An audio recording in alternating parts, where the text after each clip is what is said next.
अरे घूमो तारे पवन भैया गली गलिए सारा तो गहुआ के बन जाई नलिए। खड़ा बाड़े पवन भैया देखनी रे दलिए।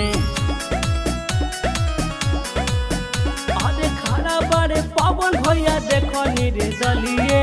खड़ा बाड़े पवन भैया देखनी रे दलिए।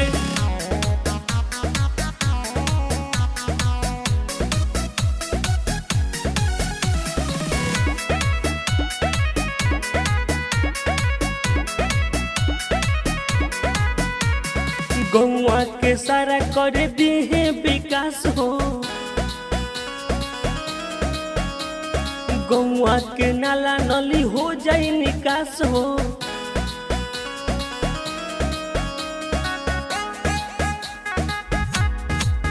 और गौआ के नाला नली हो जाए निकास हो। सारा तो गौआ में हो जाए विकास हो। देखो ये चाची तो आइल से बदलिए। खड़ा बड़े पवन भैया देखनी रे दलिए। और खड़ा बड़े पवन भैया देखनी रे दलिए।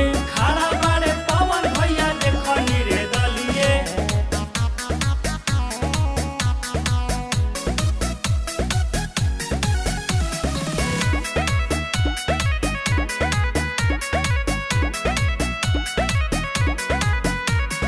चाचा हो सुनो तू बतिया के मानो। खड़ा बतू हर पवनवा के जानो।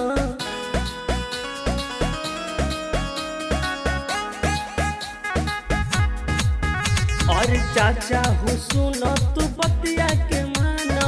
खड़ा बा पवनवा तो करे के जानो। देखो हो चाची तो बॉम्बे से चलिए। खड़ा बड़े पवन भैया देखनी रे दलिए। अरे खड़ा बड़े पवन भैया देखनी रे दलिए। खड़ा बड़े पवन भैया देखनी रे दलिए। पवन भैया जिंदाबाद है और